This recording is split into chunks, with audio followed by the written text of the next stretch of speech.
नमस्कार मित्रों, आज की इस वीडियो में एक बार फिर से आप सभी का बहुत बहुत हार्दिक स्वागत है।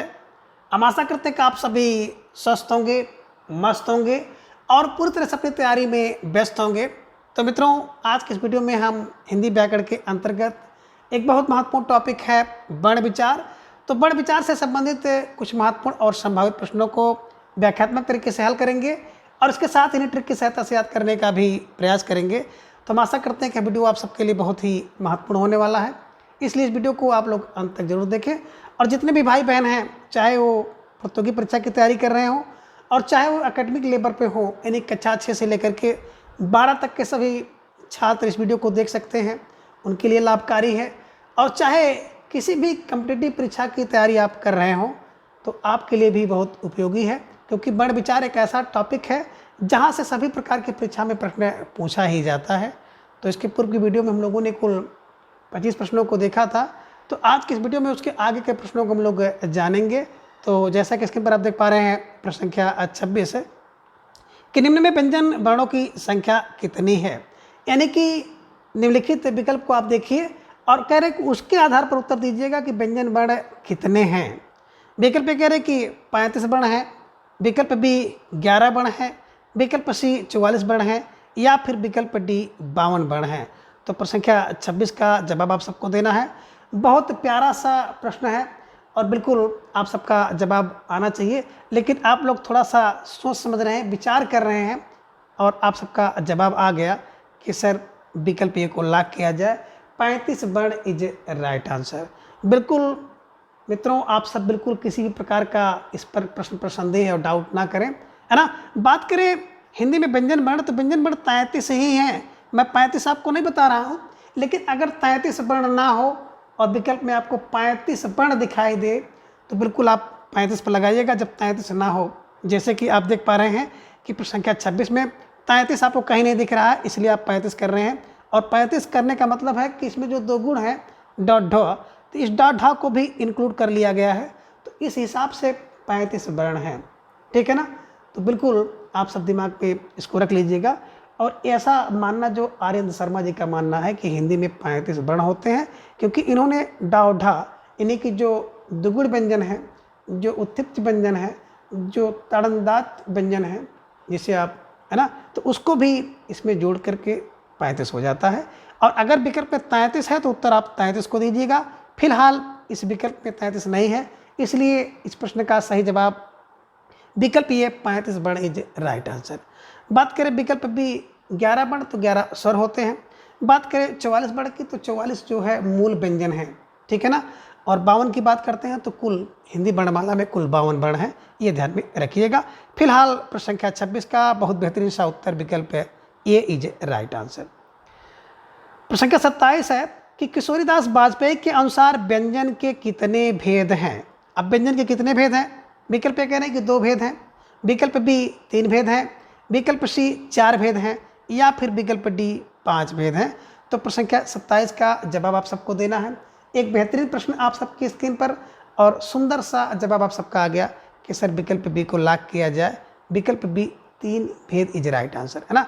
बात करें किशोरदास वाजपेयी के अनुसार हिंदी जो व्यंजन है ना, व्यंजन के 3 भेद हैं, जिनमें आप कह सकते हैं कि स्पर्श व्यंजन, दूसरा आप कह सकते हैं कि अंतस्थ व्यंजन, और जो तीसरा व्यंजन है वो बिल्कुल उसमें व्यंजन है, ठीक है ना। स्पर्श की बात करते हैं तो का से लेके मा तक 25 हैं।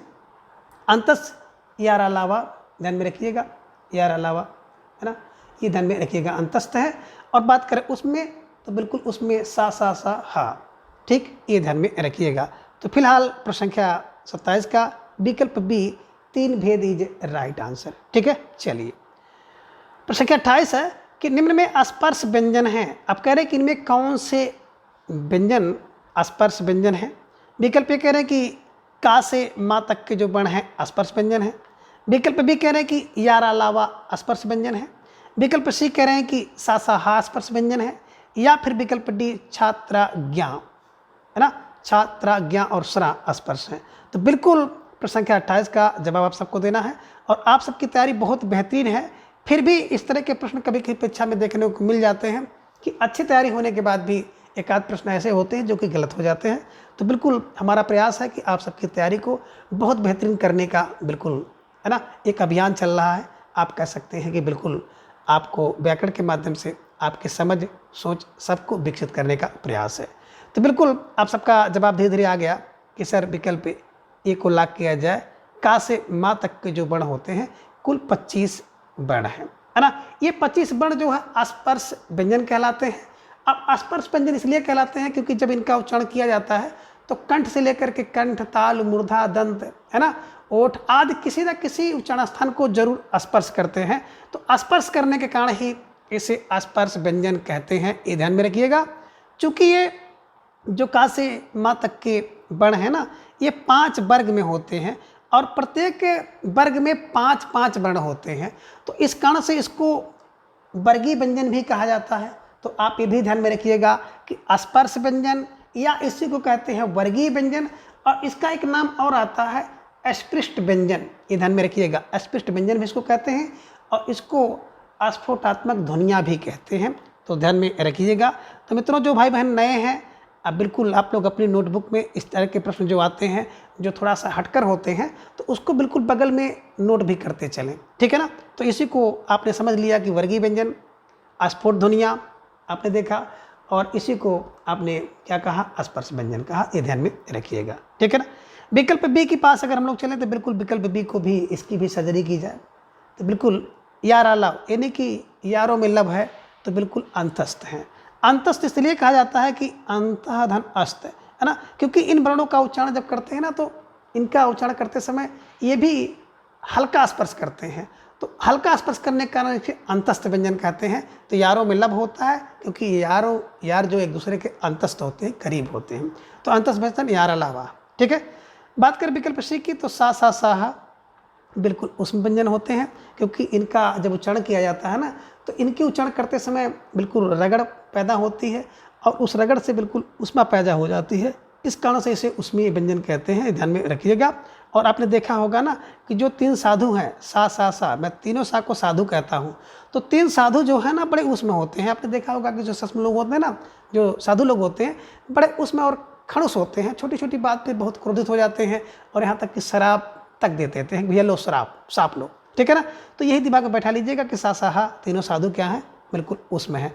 और उसमें का मतलब होता है कि इनके उच्चारण करने से रगड़ होता है और रगड़ से उष्मा पैदा होती है। आप उच्चारण करके देखिए सा, ठीक है, ये ध्यान में रखिएगा। और बात करें विकल्प डी की तो बिल्कुल विकल्प डी जो आप देख पा रहे हैं ना, ये 4 वर्ण बिल्कुल क्या है, ये संयुक्त व्यंजन है। और संयुक्त व्यंजन का मतलब होता है कि इसमें आप देखेंगे ना कि 2 व्यंजन होंगे और 1 स्वर होगा, ठीक है ना। अब 2 व्यंजन जैसे बात करें हम लोग छा की तो आधा का, है ना, बिल्कुल आधा का और सा, यहाँ पे देखेंगे सा, और सा में भी आ होता है, तो आधा का, आधा सा और आ, सा हो गया, ठीक है। इसी तरह से आधा ता और रा में भी आ है और आ है, त्रा। इसी तरह से आधा जा और आधा या और आ, जा। और इसी तरह से आप देखेंगे आधा स्व, आधा र और आ, ठीक है ना। तो आपने देखा जब इसका आपने सर्जरी किया तो आधा का, आधा सा और आ, है ना, सा में भी आ है। तो आपने क्या देखा कि एक वर्ण में बिल्कुल 2 व्यंजन और 1 स्वर है। अब 2 व्यंजन 1 स्वर होने के कारण इसे संयुक्त व्यंजन कहते हैं, ध्यान में रखिएगा। बाकी और किसी व्यंजन को अगर आप देखेंगे ना तो उसमें 1 व्यंजन होगा, 1 स्वर होगा, 1 व्यंजन होगा, 1 स्वर होगा, तो इस कारण से इसको संयुक्त व्यंजन कहते हैं। और संयुक्त व्यंजनों की संख्या 4 होती है और उस व्यंजन की 4 और अंतस्थ की 4, तो ये बिल्कुल 4 4 8 4 3 12 हो गए और 25 ये है। तो बिल्कुल ध्यान में रखिएगा, 25 4 29 4 33, ये ध्यान में रखिएगा, 25 4 29 4 33। तो कहने का आशा है कि इनको आप देख लीजिएगा, है ना। और सबको आप काउंट भी कर सकते हैं कि 25 वर्गीय व्यंजन, कभी कोई प्रश्न पूछ लेता है कि वर्गीय व्यंजन कितने हैं, तो 25 है। और एक वर्ग में कितने व्यंजन वर्ण होते हैं, तो 5 होते हैं। तो 25 अंतस कितने हैं, 4 हैं, है ना, उसमें कितने हैं, 4 हैं, ध्यान में रखिएगा, ठीक है ना। तो यही मूल है, मूल यही है, 25 4 29 4 33 जो व्यंजन होते हैं, व्यंजन मूल है। बाकी इसको आप देख ही रहे हैं, संयुक्त व्यंजन है, इसलिए इसका नाम ही है संयुक्त व्यंजन, ठीक है ना, क्योंकि इसमें 2 व्यंजन और 1 स्वर होता है। तो आई होप कि आप लोग इसको सही कर लिए होंगे। और कभी कभी एक प्रश्न यहाँ से पूछ लेता है कि छा, है ना, छा, तो आधा का और सा ऐसे आपको विकल्प दे देता है, इससे बना है। लेकिन अगर आपको कहीं पर ये मिल जाए कि आधा का और फिर आधा सा और इसके बाद आ मिल जाए, तो निश्चित रूप से ये विकल्प सही होगा। ये ध्यान में रखिएगा मित्रों। इस तरह से प्रश्न आपसे यहाँ से भी पूछा जा सकता है, इसको भी आप लोग ध्यान में रखिएगा। इसी तरह से त्रा की बात आप करें तो आधा त, आधा र और आधा या, ठीक है ना। तो कहने का आशा है कि बिल्कुल मैंने जो चर्चा किया है ना, इसको थोड़ा सा आप लोग सीरियसली ले लीजिएगा। और अगर जिन भाई बहनों को बिल्कुल इस अभी नई तैयारी कर रहे हैं, ज्ञान नहीं था इसकी जानकारी नहीं थी, तो निश्चित रूप से आप लोग इसको नोटबुक में दर्ज करते चलें और बिल्कुल आप अपनी तैयारी को बेहतर से बेहतर करने का प्रयास करें, ठीक है। चलिए, तो फिलहाल प्रश्न संख्या 28 का विकल्प ए इज राइट आंसर। आगे प्रश्न संख्या 29 है कि अंतस्थ व्यंजन कौन से हैं। देखिए प्रश्न आ ही गया है ना, स्टार लगाइए और बिल्कुल इस प्रश्न का जवाब दीजिए। विकल्प ए कह रहे कि यार अलावा है, विकल्प बी ससहा है, विकल्प सी छात्राज्ञा अवसरा है, या फिर विकल्प डी बिल्कुल काखा गागा अंगा है। तो सोचिए समझिए विचार करके प्रश्न संख्या 29 का जवाब दीजिए। और आप सबका जवाब आ गया कि सर अंतस्थ वही है जो यारों में लब है। तो यारों में लब यार अलावा, ध्यान में रखिएगा, यार अलावा अंतस्थ है, ध्यान में रखिएगा। सासाहा की बात करते हैं तो बिल्कुल ऊष्म व्यंजन है, क्योंकि इसके उच्चारण करने से रगड़ होती है, रगड़ से ऊष्मा पैदा होती है ना। साधु लोग वैसे भी खड़ूस होते हैं, उसमें होते हैं। और छात्राज्ञा की बात करते हैं तो सर ये तो संयुक्त व्यंजन है, ये ध्यान में रखिएगा। काखा गागांगा की बात करते हैं वर्गीय व्यंजन है और का वर्ग के अंतर्गत आते हैं, ये 5 देख रहे हैं, ठीक है। तो फिलहाल बिल्कुल आप सबका सही जवाब था कि विकल्प ए इज राइट आंसर। प्रश्न संख्या 30 है कि ड और ढ वर्ण कहलाते हैं। विकल्प ए कह रहे कि ताड़नजात वर्ण कहलाते हैं, विकल्प बी उच्छिप्त वर्ण कहलाते हैं, विकल्प सी कह रहे कि नव विकसित व्यंजन इसी को कहते हैं, इसी को दुगुण कहते हैं और इसी को दो स्पष्ट व्यंजन भी कहते हैं, है ना, या फिर विकल्प डी उपयुक्त सभी। तो प्रश्न संख्या 30 का जवाब आप सबको देना है। एक बेहतरीन प्रश्न है और सुंदर सा जवाब आप सबका आ गया कि सर विकल्प डी को लॉक किया जाए। और विकल्प डी को आप लोग खुद कहते हैं कि सर ये सरकारी जवाब होता है, तो बिल्कुल सरकारी जवाब। और जब भी मैं इस तरह के प्रश्न निर्माण करता हूँ तो मेरा उद्देश्य होता है कि प्रश्न संख्या 30 के माध्यम से जितने भी डाव ढा से संबंधित नाम हैं, सभी नाम को बिल्कुल आप एक जगह एकत्रित कर लें, नोट्स बुक में अपने दर्ज कर लें कि ये जो डा ढा आप देख रहे हैं ना, डड्ढा को किन किन नामों से पुकारा जाता है। विकल्प ये बिल्कुल ताड़न जात से कहते हैं, यही ताड़न जात वर्ण है, क्योंकि इसके बिंदी देख रहे हैं नीचे लगी हुई है ना, ध्यान में रखिएगा, ताड़न जात वर्ण। विकल्प भी इसको उच्छिप्त व्यंजन कहते हैं, किसको इसका उच्चारण होता तो उछलता हुआ, ये ध्यान में रखिएगा, है ना। नव विकसित है, ये ध्यान में रखिएगा। इसमें द्विगुण है, ये हिंदी वर्णमाला में 2 बार आता है, द्विगुण है, और दो स्पृष्ट है 2 बार, इसका दोनों का अलग अलग उच्चारण ध्यान में रखिएगा। तो फिलहाल बिल्कुल, है ना, ये कहीं कहीं इसको नए मेहमान भी कहते हैं, ये ध्यान में रखिएगा। तो फिलहाल प्रश्न संख्या 30 का जो जवाब था विकल्प डी इज राइट आंसर। प्रश्न संख्या 31 है कि निम्न में आगत व्यंजन कौन से हैं। अब आगत व्यंजन कौन से हैं। विकल्प कह रहे काखा गाघा अंगा है, विकल्प बी क ख ग ज फ है, विकल्प सी कह रहे डड्ढा है, या फिर विकल्प डी आ है। तो प्रश्न संख्या 31 का जवाब आपको देना है। बहुत बेहतरीन प्रश्न है, सावधानी पूर्वक इसका जवाब देना है। और बिल्कुल आप सबका जवाब भी आ गया कि सर विकल्प बी को लॉक किया जाए, क ख ग ज फ, है ना। बिल्कुल बात करें हिंदी में तो आगत यही है, आगत व्यंजन यही है, ध्यान में रखिएगा। और एक स्वर इसमें विकल्प डी रहे हैं आ, ये स्वर है, एक आगत स्वर है। तो कभी कभी प्रश्न बन जाता है कि हिंदी में आगत व्यंजन कितने हैं, तो बिल्कुल 5 हैं, ये ध्यान में रखिएगा, ठीक है ना। और हिंदी में आगत स्वर कितने हैं, 1 है, ध्यान में रखिएगा। और बात करें जो का है, खा है, गा है, जा है और फा है, तो बिल्कुल एकदम ध्यान में रखिएगा। जो यहाँ पर आप देख रहे हैं ना, का और खा, ये का और गा, तो का और गा जो आप देख रहे हैं का ग, तो ये का और गा में परिवर्तित हो गया, खा खप गया। और जो आपके पास बचा जा और फा, यही 2 बचता है, यही 2 हिंदी में आपको मिलता है। बाकी आप धीरे धीरे देखे होंगे ना कि का और गा तो बिल्कुल का और गा में परिवर्तित हो गए, खा खप गया, जा और फा यही 2 मिलता है, ध्यान में रखिएगा, ठीक है। चलिए, डाढ़ा की बात आप करें तो बिल्कुल डाढ़ा को आप देखिए रहे हैं, डाढ़ा ताड़नजाट है, उच्छिप्त हैं, नवविकसित हैं, मेहमान वर्ण है ना, तो बिल्कुल द्विगुण है, 2 स्पृष्ट हैं, तो ध्यान में रखिएगा, ठीक है ना। और काखा गा की बात करें तो बिल्कुल काखा गाघा अंगा, ये बिल्कुल वर्गीय व्यंजन है और का वर्ग के अंतर्गत आते हैं, ठीक है ना। ये बिल्कुल ये स्वर है, तो देखिएगा कि हिंदी में आगत स्वर 1 है, ठीक है। तो फिलहाल प्रश्न संख्या 31 का जो विकल्प बी इज राइट आंसर। प्रश्न संख्या 32 है कि निम्न में वत्स्य वर्ण कौन सा है, वत्स्य व्यंजन कौन सा है। विकल्प ए कह रहे कि ता था दाधा ना है, विकल्प बी ना सा ज र ल है, विकल्प सी कह रहे हैं हाँ है, या फिर विकल्प डी पापा बाबा माँ और ऊ है। तो बिल्कुल प्रश्न संख्या 32 का जवाब आप सबको देना है। सोच समझकर विचार थोड़ा सा कर लीजिएगा, इसके बाद जवाब दीजिएगा। और आप सबका जवाब भी धीरे धीरे आ गया कि सर विकल्प बी को लॉक किया जाए, है ना। बिल्कुल नस जरल, अब नस जरल को आप कर लीजिएगा तो वर्ष होता है। और आप एक क्लू बना लीजिएगा कि सजल नर, है ना, नर सजल, ये ध्यान में रखिएगा, सजल या सजल नर या नस जरल, जो भी आपके दिमाग में आ जाए। तो नर सरल, नर सजल, नर सजल, है ना। जो नर सजल होता है ना वो वत्स होता है, ध्यान में रखिएगा, वत्स होता है, वत्स वत्स वत्स, है ना। कौन, नर सजल, यानी कि न स ज र ल, ये ध्यान में रखिएगा। इनमें से कभी कभी रा दे दिया या ला दे दिया और पूछ लिया कि वत्स कौन है, तो बिल्कुल ला या रा या ना या कोई भी आ सकता है, ध्यान में रखिएगा, ठीक है। तो ये जो आप देख रहे हैं 5 वर्ण, ये वत्स व्यंजन के अंतर्गत आते हैं। तथा ना की बात करें तो ता था तथा ना को देखेंगे तो, है ना, द इसी मिल गया, ना मिल गया ता, दंत मिल गया तो दंत है, ध्यान में रखिएगा, दंत इसी मिल गया तो दंत।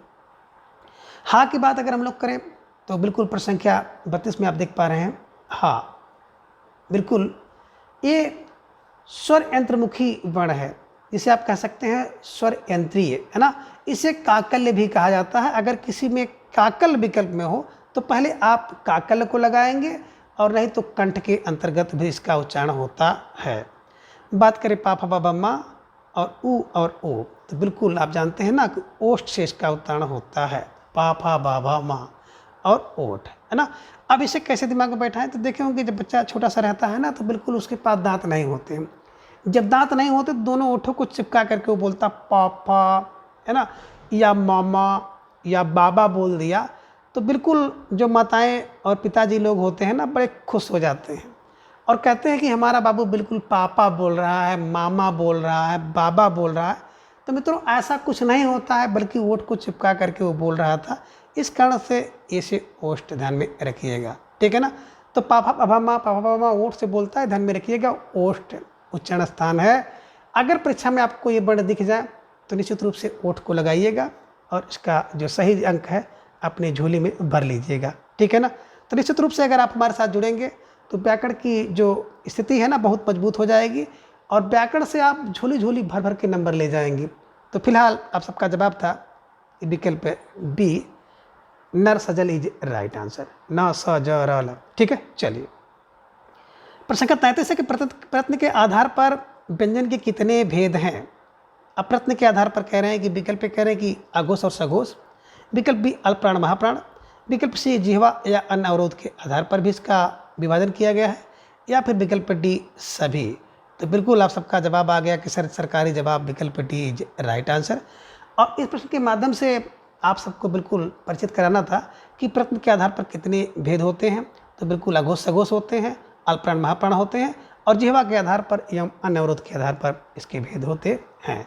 तो फिलहाल प्रश्न संख्या 33 का विकल्प डी इज राइट आंसर, ठीक है। चलिए प्रश्न संख्या 34 है कि निम्न में कौन सा वर्ण अघोष नहीं है, यानी कि, है ना, एक अघोष नहीं है बाकी सब अघोष हैं।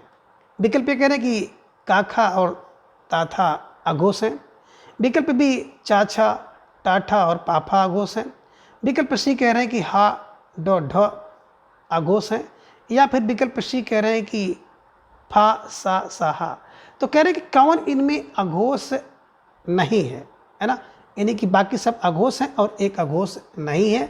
तो प्रश्न संख्या 34 का जवाब आप सबको देना है और धीरे धीरे आप सबका जवाब भी आ गया। सर विकल्प सी को लॉक किया जाए, ह ड ढ, है ना, ये बिल्कुल अघोष नहीं है, ध्यान में रखिएगा। आप इसे कह सकते हैं सघोष है ना। अब कैसे दिमाग में रखा जाए कि अघोष और सघोष आपके दिमाग में हमेशा के लिए कंठस्थ हो जाए।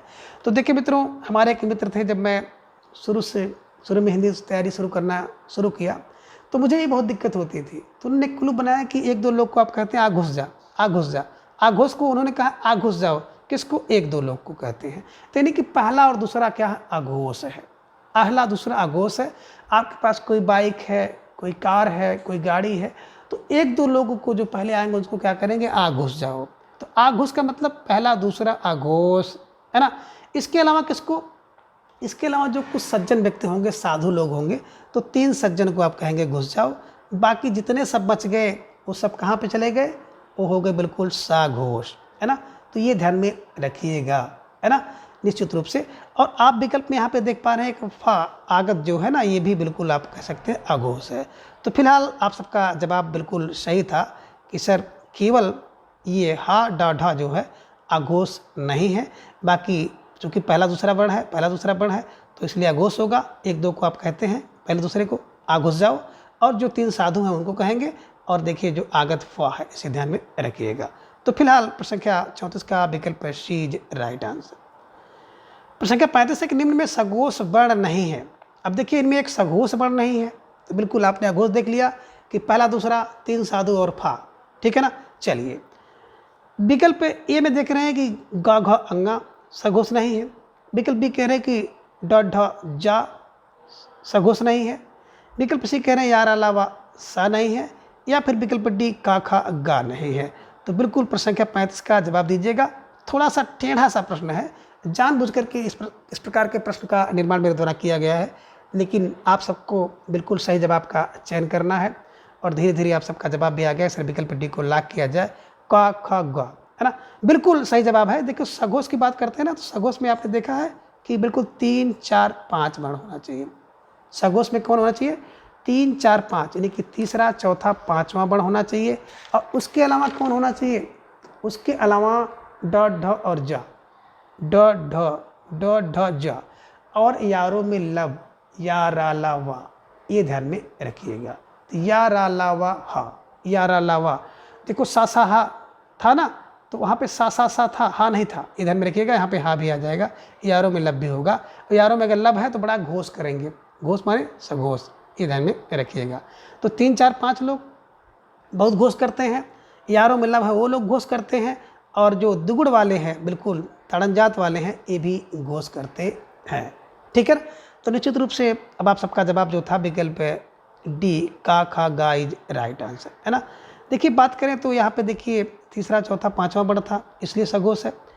ड ढा की बात करते हैं, जा बिल्कुल द्विगुण है, और ध्यान में रखिएगा यही द्विगुण है, ताड़नदाज है, उच्छिप्त है, तो बिल्कुल उच्छिप्त किस में आएंगे, सघोष में आएंगे। यारों में लब है, तो ध्यान में रखिएगा। यार अलावा यहाँ पे सा नहीं बल्कि हा होना चाहिए था, ये ध्यान में रखिएगा। यार अलावा हा, है ना, यारों में लब है, तो ये भी सघोष है। और का खा पहला दूसरा वर्ण है, गा है, तो ये ध्यान में रखिएगा। और प्रश्न संख्या 35 के विकल्प डी को हमेशा के लिए कंठस्थ कर लीजिए, ये सघोष नहीं है, ठीक है। चलिए प्रश्न संख्या 36 है कि श्वास यानी कि प्राण की मात्रा के आधार पर वर्ण के भेद हैं। विकल्प कह रहे हैं कि अल्प प्राण, विकल्प बी महाप्राण, विकल्प सी है कि ए और बी दोनों, या फिर विकल्प डी अघोष एवं सघोष। तो प्रश्न संख्या 36 का जवाब आप सबको देना है। एक प्यारा सा प्रश्न है आप सबकी स्क्रीन पर, और आप सबका उतना ही सुंदर जवाब आया कि सर विकल्प सी को लॉक किया जाए, ए और बी दोनों इज राइट आंसर, है ना। श्वास यानी कि प्राण की मात्रा पे आधार पर अल्प प्राण महाप्राण, अल्प प्राण महाप्राण, ये ध्यान में रखिएगा। और अल्प प्राण और महाप्राण को भी आगे आप लोग देखेंगे। स्टार लगा लीजिए और नोटबुक में दर्ज करते हुए चलिए। प्रश्न संख्या 37 है कि अल्प प्राण वर्ण कौन सा है, यानी कि अल्प प्राण के अंतर्गत कौन से वर्ण आते हैं। विकल्प कह रहे हैं कि क ग अंग, विकल्प बी सभी स्वर अल्प प्राण होते हैं, विकल्प सी कह रहे हैं कि या रा ला वा अल्प प्राण है, और विकल्प डी कह रहे हैं उपयुक्त सभी। तो बिल्कुल प्रश्न संख्या 37 का जवाब आप सबको देना है। एक बेहतरीन सा प्रश्न है, और आप सबका जवाब भी आ गया कि सर विकल्प डी को लॉक किया जाए, सरकारी जवाब इज राइट आंसर। तो बिल्कुल सही जवाब सरकारी जवाब था। और इस प्रश्न के माध्यम से जो अल्प प्राण है ना, सारे अल्प प्राण के से संबंधित जो वर्ण आते हैं उनसे परिचित कराना मेरा उद्देश्य था, है ना। बात करें अल्प प्राण की, तो देखिए एक अल्प होता है, फिर महा, फिर अल्प, फिर महा, फिर अल्प, है ना। 1, 3, 5, देखिए अल्प महा, अल्प महा, अल्प महा, है ना। तो 1, 3, 5 यानी कि पहला अल्प, फिर महा, फिर अल्प, फिर महा। तो 1, 3, 5 जो होता है ना, ये अल्प होता है। आप बोलिए जैसे कहीं क ख ग घ ङ, है ना। तो एक अल्प, फिर महा, फिर अल्प, फिर महा, फिर अल्प, तो 1, 3, 5 जो है अल्प प्राण होता है। जितने भी वर्ग हैं तो पांचों वर्गों के पहले, तीसरे और पांचवा वर्ण जो होता है अल्प प्राण होता है, ध्यान रखिए इसका। और दूसरा, सभी स्वर अल्प प्राण होते हैं, इसका ध्यान रखिएगा। या, रा, ला, वा बिल्कुल अल्प प्राण होते हैं। और जो दो गुण आप देखते हैं ना, दो गुण में पहला वाला डो, डो ये भी अल्प प्राण होता है, दूसरा वाला महाप्राण होता है, ये ध्यान में रखिएगा। तो डा डा द्विगुण का डा ये भी अल्प प्राण होता है, ये ध्यान में रखिएगा। तो निश्चित रूप से आप सबका जो जवाब था बिल्कुल सही था, ये ध्यान में रखिएगा। एक बार फिर इसको चाहे नोट कर लीजिए कि अल्प प्राण की बात करते हैं तो किसी भी वर्ग का पहला, तीसरा, पांचवा वर्ण, दूसरा सभी स्वर अल्प प्राण होते हैं, तीसरा यारा लावा है, ये ध्यान में रखिएगा। और चौथा जो ताड़न जाट का पहला है ड, ये ध्यान में रखिएगा। तो निश्चित रूप से आप सबका जवाब था कि विकल्प डी इज राइट आंसर। प्रश्न संख्या 38 है कि महाप्राण वर्ण के विषय में सही नहीं है। अब महाप्राण के विषय में क्या सही नहीं है? विकल्प ए कह रहे हैं कि प्रत्येक वर्ण का दूसरा एवं चौथा वर्ण महाप्राण होता है। विकल्प बी कह रहे हैं कि खा, घ, छ, झ, ठा, ड, था, धा, फा और भा, यानी कि दूसरा चौथा वर्ण आप देख पा रहे हैं। विकल्प सी कह रहे हैं कि का, ग, अंगा, ये सही नहीं है। या फिर विकल्प डी सा, सा, हा और ढ, ध्यान में रखिएगा। तो बिल्कुल आप सबका जवाब सही आना चाहिए, क्योंकि जो अल्प से बच गए सब महाप्राण हो जाएंगे। और अल्प में देखा था 1, 3, 5, आपने देखा था यारों में लब, सभी स्वर और ताड़न जात का पहला देखा था। तो निश्चित रूप से आप सबका सही जवाब आ गया कि सर विकल्प सी को लॉक किया जाए। का, ग, अंगा पहला, तीसरा, पांचवा है, और पहला, तीसरा, पांचवा होने के कारण क्या है, ये बिल्कुल अल्प प्राण नहीं, महाप्राण नहीं बल्कि अल्प प्राण है, ध्यान में रखिएगा। बात करें प्रत्येक वर्ग का दूसरा और चौथा वर्ण तो बिल्कुल सही है, महाप्राण होता है, जैसे आप देख रहे हैं दूसरा चौथा वर्ण है ना। और तीनों जो सा, हा हैं ये बिल्कुल महाप्राण होते हैं, और बिल्कुल दुगुण का दूसरा ढ, ये ध्यान में रखिएगा, ठीक है ना। कंठस्थ कर लीजिएगा, और अगर आपको थोड़ा सा भी आवश्यक लगे तो अपनी नोटबुक में इसको दर्ज कर लीजिएगा। और मतलब प्रत्येक दिन आपको सुबह 7 बजे हिंदी साहित्य इतिहास की प्रश्नोत्तरी प्रत्येक दिन में आपको मिलती है, और प्रत्येक दिन शाम को इसी समय यानी कि 3:40 पर हिंदी व्याकरण की लाजवाब प्रश्नोत्तरी आप सबके लिए बिल्कुल लाई जाती है। और प्रत्येक रविवार को सुबह 7 बजे टीजीटी पीजीटी हिंदी के पाठ्यक्रम पर आधारित 125 महत्वपूर्ण प्रश्न लाए जाते हैं। तो आप सब भाई बहन बिल्कुल जो नए हैं चैनल को सब्सक्राइब करके हमारे साथ जुड़ जाएं, और अपनी तैयारी को बिल्कुल बूस्ट करने के लिए, मजबूत करने के लिए हमारे साथ जुड़िए। तो फिलहाल अगला प्रश्न संख्या 39 है कि निम्न में स्पर्श संघर्षी व्यंजन कौन सा है? विकल्प ए कह रहे कि सा, हा है। विकल्प बी चा, छा, जा, झा है। विकल्प सी कह रहे यारा, लावा है। या फिर विकल्प डी का, च, ट, ता, पा है। तो बिल्कुल कह रहे हैं कि कौन स्पर्श संघर्षी है, यानी कि स्पर्श व्यंजन भी है और उसको उच्चारण करने में संघर्ष भी होता है। तो बिल्कुल आप सबको जवाब देना होगा। प्रश्न संख्या 39 एक बेहतरीन प्रश्न है, और कुछ भाई बहन बिल्कुल भटक रहे हैं, विकल्प ए के पास जा रहे हैं। सही जवाब अब आ गया कि सर विकल्प बी को लॉक किया जाए, चा, छा, जा, झा, है ना। तो बिल्कुल जो स्पर्श संघर्षी व्यंजन कौन है? बोले चा, छा, झा, चा, छा, जा, झा, चा, छा, जा, झा स्पर्श संघर्षी व्यंजन है। बात करें तो यहाँ पर बिल्कुल सा, हा जो है स्पर्श संघर्षी नहीं, बिल्कुल कहेंगे ना ये संघर्षी व्यंजन है, संघर्षी। और चा, छा, जा, झा स्पर्श संघर्षी है। यारा, लावा अंतस्थ है, और बिल्कुल ये क, च, ट, ता, पा है ना, ये उदित वर्ण होते हैं, यानी कि प्रथम, प्रत्येक जो वर्ग का प्रथम वर्ण है, ये ध्यान में रखिएगा, ठीक है ना। तो फिलहाल प्रश्न संख्या 39 का जो विकल्प था, तो आप सबका विकल्प बी इज राइट आंसर। चा, छा, जा, झा जो संघर्षी स्पर्श संघर्षी व्यंजन है, ठीक है। चलिए प्रश्न संख्या 40 है, प्यारा सा प्रश्न है, और अब आप लोग अपनी जो तैयारी देखे हो उसको परखिए कि लुंठित वर्ण कौन सा है। विकल्प ए कह रहे हैं कि यारा, लावा है। विकल्प बी कह रहे हैं कि ला है। विकल्प सी रा है। या फिर विकल्प डी सा, हा है। तो बिल्कुल सही जवाब आप सबको देना है, और आप सबका जवाब भी धीरे धीरे आ गया कि सर विकल्प सी को लॉक किया जाए। जो ला है ना, ये रा की बात करते हैं, तो रा आप देख पा रहे हैं ये लुंठित वर्ण है, ध्यान में रखिएगा। और लुंठित का मतलब होता है कांपता हुआ या कंपन जात, और इसी को आप कब कहते हैं? प्रकंपित वर्ण। तो ध्यान में रखिएगा, इसी को कहते हैं कांपता हुआ, या आप कह सकते हैं कि कंपन जात, या आप कह सकते हैं कि प्रकंपित स्वर कौन, रा है। या रा लावा की बात करते हैं तो अंतस्थ है। ला की बात करते हैं तो पार्श्विक है, यानी कि बगल से इसका उच्चारण होता है, इसलिए इसको पार्श्विक कहते हैं। और सा सा हा की बात करते हैं तो बिल्कुल उष्म व्यंजन है, ये ध्यान में रखिएगा। और इसी को आप कहते हैं संघर्षी व्यंजन। ठीक है, तो फिलहाल प्रश्न संख्या 40 का विकल्प है सी, रा इज राइट आंसर। लुंठित तो रा है। ठीक है, चलिए प्रश्न संख्या 41 है कि पार्श्विक वर्ण कौन सा है, यानी कि पार्श्विक व्यंजन कौन है। विकल्प ये कह रहे हैं कि रा, विकल्प बी ला, विकल्प सी यावा, या फिर विकल्प डी ढ। तो प्रश्न संख्या 41 का जवाब आप सबको देना है। बहुत बेहतरीन प्रश्न है और बिल्कुल स्टार लगाइए और अपनी नोटबुक में छाप लीजिए। बात करें तो बिल्कुल आप सबका जवाब आ गया कि सर विकल्प बी को ला किया जाए, ला इज राइट आंसर। और उसके पूर्व ही हमने चर्चा किया था कि जो ला होता है ना पार्श्विक व्यंजन है, और पार्श्विक का मतलब होता है बगल से, बगल से है ना, दोनों बगलों से इसका उच्चारण होता है, तो श्वास निकलती, ध्यान में रखिएगा, इसलिए इसको पार्श्विक व्यंजन कहते हैं। रा को भी आपने देखा कि लुंठित वर्ण है, कांपता हुआ, कंपन जात और प्रकंपित अन्य इसके नाम है। या वा की बात करें तो बिल्कुल या और वा की अगर बात करेंगे ना तो बिल्कुल अर्ध स्वर है, ध्यान में रखिएगा, है ना। आ ई मिलकर के या बना है और आ और ऊ मिलकर के वा बना है, इसलिए इसको अर्ध स्वर कहते हैं, ध्यान में रखिएगा। ठीक है, और डो ढ की बात करते हैं तो बिल्कुल है ना, यही तो है ताड़न जात वर्ण, है ना, इसी को दुगुण व्यंजन कहते हैं, बिल्कुल आप दिमाग में बैठा लीजिएगा। तो ताड़न जात वर्ण कौन है, बिल्कुल आपके ध्यान में आना चाहिए, ताड़न जात वर्ण यही है ना। इसी को उच्छित व्यंजन कहते हैं, इसी को दो स्पृष्ट वर्ण कहते हैं, नव विकसित व्यंजन कहते हैं, मेहमान वर्ण कहते हैं, ध्यान में रखिएगा। और प्रश्न संख्या 41 के विकल्प डी है ना, ये ध्यान में रखिएगा, है ना। तो फिलहाल सही जवाब था विकल्प बी, ला इज राइट आंसर। ठीक है, प्रश्न संख्या 42 है कि या और वा को कहा जाता है।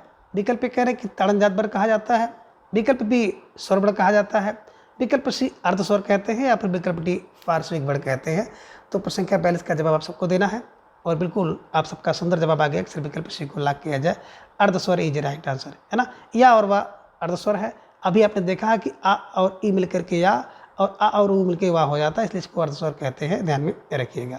पार्श्विक ला होता है बगल से, स्वर आप देख रहे हैं, है ना, तो आ से लेकर के ए औ तक, है ना, और ताड़न जाट ड ढ। ठीक है, चलिए प्रश्न संख्या 43 है कि निम्न में से किस वर्ण को दुस्पृष्ट वर्ण भी कहते हैं।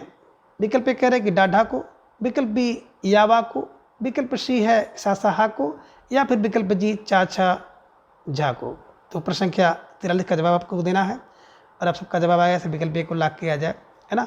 डाढ़ा इज राइट आंसर। यही तो है जिसको आप कहते हैं ताड़न जात वर्ण, जिसको आप कहते हैं द्विगुण व्यंजन, जिसको आप कहते हैं दुस्पृष्ट व्यंजन, और इसी को आप नव विकसित या मेहमान वर्ण भी कहते हैं। तो बिल्कुल सही जवाब। या वा भी आपने देखा कि अर्धस्वर है, सा सा हा की बात करते हैं तो बिल्कुल उष्म व्यंजन है, और इसी को आप संघर्षी व्यंजन कहते हैं। चा छा जा झा, है ना, बिल्कुल अस्पष्ट संघर्षी व्यंजन है, ध्यान में रखिएगा। तो निश्चित रूप से प्रश्न संख्या 43 का बात अगर किया जाए तो विकल्प ए इज राइट आंसर। प्रश्न संख्या 44 है कि निम्न में आयोगवाह वर्ण कौन सा है। विकल्प ए कह रहे हैं कि विसर्ग आयोगवाह है, विकल्प बी महाप्राण, विकल्प सी अल्पप्राण, या फिर विकल्प डी संयुक्त व्यंजन। तो आयोगवाह की बात करें ना तो बिल्कुल आप सबका जवाब विकल्प ए आ गया, है ना। और आयोगवाह में विसर्ग, विसर्ग इसमें ये बिल्कुल है, और अनुस्वार और विसर्ग दोनों आयोगवाह में आते हैं, ये ध्यान में रखिएगा। महाप्राण में दूसरा चौथा वर्ण आता है, ध्यान में रखिएगा, ठीक है ना। अल्पप्राण में 1 3 5 वर्ण आते हैं, ध्यान में रखिएगा। और संयुक्त व्यंजन की बात अगर करते हैं तो छात्र ज्ञा श्रा, ठीक है। चलिए फिलहाल प्रश्न संख्या 44 का विकल्प ए इज राइट आंसर। प्रश्न संख्या 45 है कि ई का उच्चारण स्थान है, ई माने दीर्घ, ई का उच्चारण स्थान क्या है। विकल्प ए कह रहे हैं कंठ, विकल्प बी तालु, विकल्प सी मूर्धा, या फिर विकल्प डी दंत। तो प्रश्न संख्या 45 का जवाब आप सबका आ गया कि सर विकल्प बी को लाग किया जाए, तालु इज राइट आंसर, है ना। इचु ऐसा नाम तालु, ध्यान में रखिएगा। लिटुरसा राम मूर्धा, है ना। आपको विसर्जनीय कंठ है, ये ध्यान में रखिएगा। लिटुरसा लाम दंदा है। तो फिलहाल यहाँ पे आपसे पूछा गया था कि प्रश्न संख्या 45 में ई का उच्चारण स्थान, तो विकल्प बी तालु इज राइट आंसर, है ना। प्रश्न संख्या 46 है कि ला को माना जाता है। अब ला को क्या माना जाता है। विकल्प ए कह रहे हैं कि मूर्धन माना जाता है, विकल्प बी उत्सर्ग माना जाता है, विकल्प सी दंत, या फिर विकल्प डी कंठ। तो प्रश्न संख्या 46 का जवाब आप सबको देना है धीरे धीरे आप सबका जवाब भी आ गया सर विकल्प बी को लॉक किया जाए। वत्सर इज राइट आंसर, क्योंकि नर सजल में आप देखे होंगे नर सजल है ना, ला आ गया, तो यही ला है जो कि वत्सर के अंतर्गत आता है, ये ध्यान में रखिएगा। और प्रश्न संख्या 46 के विकल्प बी को हमेशा के लिए कंठस्थ कर लीजिए। प्रश्न संख्या 47 है कि हिंदी वर्णमाला में वर्णों की संख्या कितनी है। बड़ा प्यारा सा प्रश्न है कि वर्णों की संख्या कितनी है। अब विकल्प ये कह रहे हैं कि 32 वर्ण है, विकल्प बी 34 वर्ण है, विकल्प सी 33 या फिर विकल्प डी 36। तो बिल्कुल है ना, आप सबको जवाब देना होगा। तो बिल्कुल हिंदी वर्णमाला में यहाँ पे कर लीजिएगा ना कि बिल्कुल कि इनके व्यंजन वर्णों की संख्या कितनी है। अब आपका सही जवाब आना चाहिए, है ना। तो प्रश्न संख्या 47 है कि हिंदी वर्णमाला में व्यंजन वर्णों की संख्या कितनी है, और आप सबका जवाब आ गया अक्सर विकल्प सी को लॉक किया जाए। 33 इज राइट आंसर। 33 नहीं है तो आप 35 लगा लीजिएगा, क्योंकि उसमें जो दो गुण है डा और ढा को भी जोड़ लिया जाता है। ठीक है, चलिए। तो प्रश्न संख्या 47 का विकल्प सी इज राइट आंसर। ठीक है, चलिए। प्रश्न संख्या 48 है कि निम्न में से किस शब्द में द्वित्व वर्ण का प्रयोग नहीं है। द्वित्व वर्ण का प्रयोग नहीं है। तो प्रश्न संख्या 48 का जवाब आप सबको देना है। बहुत प्यारा सा प्रश्न आप सबके स्क्रीन पे है कि किसमें द्वित्व वर्ण नहीं है। विकल्प ये कह रहे हैं कि सच्चा में, विकल्प बी बग्गा में, विकल्प सी बलगा में या फिर विकल्प डी कुत्ता में। तो प्रश्न संख्या 48 का जवाब आप सबको देना है। तो धीरे धीरे आप सबका जवाब भी आ गया कि सर विकल्प सी को लॉक किया जाए। विकल्प सी बलगा इज राइट आंसर। बात करें मित्रों द्वुत्व व्यंजन की, तो द्वुत्व का मतलब होता है कि एक बार स्वर रहित और फिर स्वर सहित, है ना। जो भी वर्ण अगर एक बार स्वर रहित और फिर दोबारा स्वर सहित आ जाता है तो उसको द्वुत्व व्यंजन कहते हैं। अब स्वर रहित का मतलब जैसे सच्चा आप कर रहे हैं तो स्वर चा आधा चा चा परक मत अच्छा, सा आधा चा चा परक मत अच्छा। तो एक बार स्वर रहित है, एक बार स्वर सहित है, यही ध्यान में रखिएगा, इसी को द्वुत्व व्यंजन कहते हैं। तो आपने देखा सच्चा में एक बार स्वर रहित दोबारा स्वर सहित। आपने देखा बग्गा में गा एक बार स्वर रहित फिर गा एक बार स्वर सहित है। आपने देखा बलगा में आधा ला है ना, और दोबारा गा है, यही बिल्कुल द्वुत्व व्यंजन नहीं है। कुत्ता की बात करें तो कु में कुत्ता कु आधा ता पर बंदा, एक बार स्वर रहित फिर एक बार स्वर सहित है।